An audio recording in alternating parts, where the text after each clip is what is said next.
বিসমিল্লাহির রহমানির রহিম। আপনারা মুরগির শীতের সকালে মুরগির একটা ভিডিও করলাম, মুরগিকে সুস্থ রাখার কৌশল।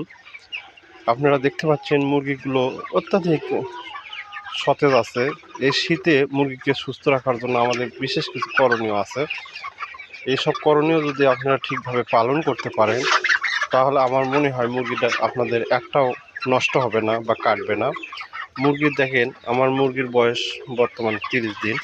মুরগি কিন্তু খুব সুন্দর ওয়েট আসছে, ওজন খুব ভালো আসছে। এই ক্ষেত্রে মুরগি কিছু শীতের সময় কিছু অতিরিক্ত কিছু ম্যানেজমেন্ট ভালোভাবে করতে হয়। এগুলো হচ্ছে আপনাদের শীতের সময় পর্দা ম্যানেজমেন্টটা করতে হবে। পর্দা ম্যানেজমেন্টটা যদি ভালোভাবে করতে পারেন সেই ক্ষেত্রে দেখা যায় যে আপনার মুরগি অনেকটা সুস্থ থাকে।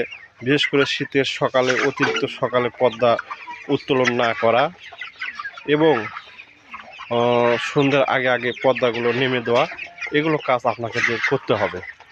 আর আরেকটা বিষয় হচ্ছে মুরগির বোর্ডিংয়ের সময় আপনাদের অত্যাধিক ভালো মতো বোর্ডিং করতে হবে, যাতে সব বাচ্চা সমানভাবে তাপটা পায়।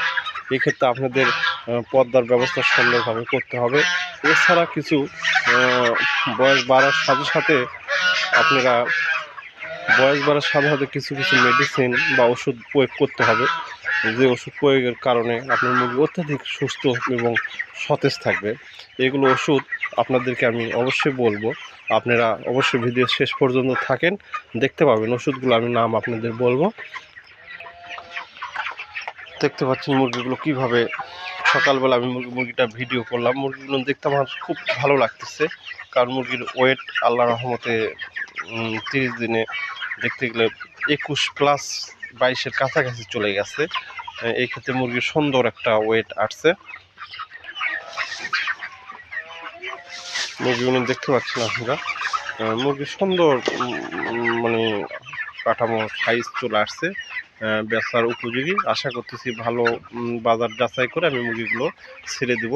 আপনারা অবশ্যই বাজারও বিষয়টা মাথায় রাখবেন। বাজারের বিষয়টা মাথায় রাখলে বিশেষ করে আপনারা, যেহেতু আমাদের প্রধান উদ্দেশ্য হচ্ছে প্রফিট, এই জন্য আমাদের অবশ্যই বাজারে যাচাই করে আমাদের মুরগি সেল দেওয়ার একটা প্রক্রিয়া বা ব্যবস্থা করতে হবে।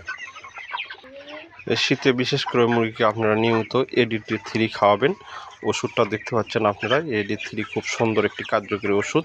এই ওষুধ আপনারা নিয়মিত ফর্মুলা অনুযায়ী বা চিকিৎসকের পরামর্শ অনুযায়ী মাঝে মধ্যে যদি দিতে পারেন, এই শীতে মুরগি রাতের বেলা অনেকটাই গরম থাকবে এবং মুরগি নষ্ট হওয়ার সম্ভাবনা খুবই কম। এর পাশাপাশি আপনারা দিতে পারেন ক্যালসিয়াম দিতে পারেন, ক্যালসিয়ামও মাঝে মধ্যে দিতে পারেন, তাহলে মুরগিটা ভালো থাকবে। তাছাড়া প্রথমে দিকে মুরগিকে আপনারা রেনাফ্লো নামে একটা ওষুধ আছে, এই ওষুধটা বিশাল অনেক বেশি কার্যকর। এই ওষুধটা দিলে মুরগি অতি দ্রুত শক্তিশালী হয়ে ওঠে এবং মুরগির ভেতর কোনো ক্লান্তি ভাব থাকে না। মুরগি যার জন্য অত্যাধিক শক্তিশালী হয় এবং মুরগিটা দেখতে অনেক চমৎকার হয়ে ওঠে।